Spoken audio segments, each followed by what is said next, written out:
तो हेलो बच्चों, कैसे हो? अच्छे होगे। आज मैं आपके लिए एक ऐसा चटपटा, एकदम मीठा, चटपटा, धमाकेदार टॉपिक लेके आया हूँ जिसे कहते हैं हम आर्टिकल्स। बच्चे बोलते हैं सर आर्टिकल समझ में नहीं आता, क्या है आर्टिकल? देखो, आर्टिकल क्या होता है? आर्टिकल किसे कहते हैं? ए एन द को आर्टिकल कहा जाता है।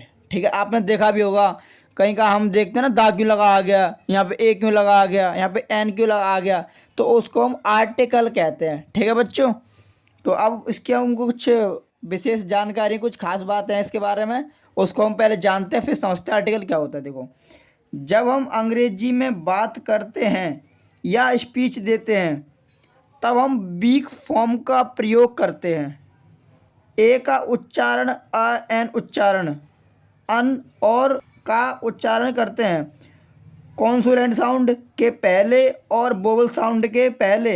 जब ए एन और द का उच्चारण स्वतंत्र रूप से करना होता है। ठीक है, अब हम जानते हैं पोजीशन ऑफ आर्टिकल्स की पोजीशन क्या होती है, आर्टिकल्स कहाँ पर आर्टिकल यूज होते हैं।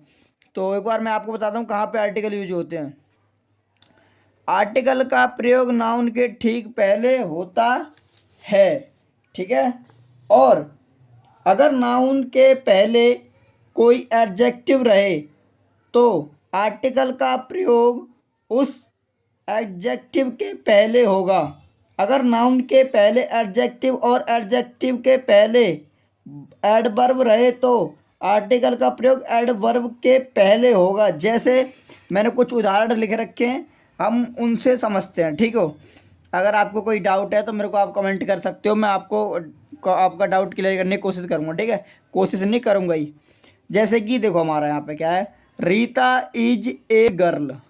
रीता हमारी क्या है, एक नाउन है। ठीक है, तो नाउन के साथ हम क्या बोलेंगे, रीता इज गर्ल, ये तो नहीं बोल सकते हम रीता लड़की है। ठीक है, अब हम एक को बोल रहे हैं। ठीक है, कि रीता इज ए गर्ल। अब मेरे से किसी ने पूछा या तुमसे किसी ने पूछा, तुम्हारी घर में रिश्तेदार या तुम्हारे बच्चे का नाम क्या है, या तुम्हारे घर में कितनी लड़कियां हैं, तो आप क्या बोलोगे? Rita is a girl. मेरे पास रीता ही एक ये लड़की है, यानी कि एक यही लड़की है, तो इसके लिए हम ए लगाया है। ठीक है, अब Rita is an ideal girl, समझो इसका मतलब। अब एन का मतलब समझो। एन का हमारा मतलब इसलिए, पांच वो होते हैं हमारे vowels, A E I O you.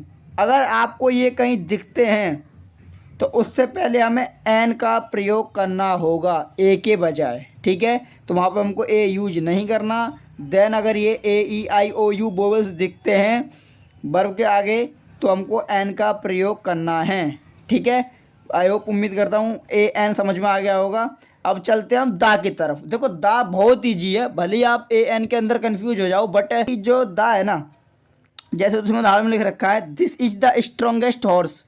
देखो, स्ट्रॉन्गेस्ट मतलब क्या होता है कि स्ट्रॉन्ग, मजबूत घोड़ा है मेरे पास। ठीक है, तो हम क्या कह सकते हैं कि this is the strong horse. ठीक है, तो यानी कि यह एक मजबूत घोड़ा है, यानी कि एक खास घोड़े के बारे में बात करी जा रही है। एक घोड़े के अंदर, एक ग्रुप के अंदर 20 घोड़े खड़े हैं, अब उनमें जान नहीं है और इस घोड़े ने चैंपियन बन रखा है, जीत रखा है, तो हम कह सकते हैं उस घोड़े को देख के कहा, this is the strong horse, ये मजबूत घोड़ा है। ऐसे ही हम किसी खास चीज़ के लिए यूज कर सकते हैं, जैसे कि the sun, the sky, the flower. जैसे फ्लावर के अंदर भी कोई खास फूल होगा उसके लिए। अब दुबई के अंदर एक बुर्ज खलीफा है तो हम कर सकते हैं द बुर्ज खलीफा। तो ऐसे कोई खास चीज़ के लिए हम द का यूज करते हैं।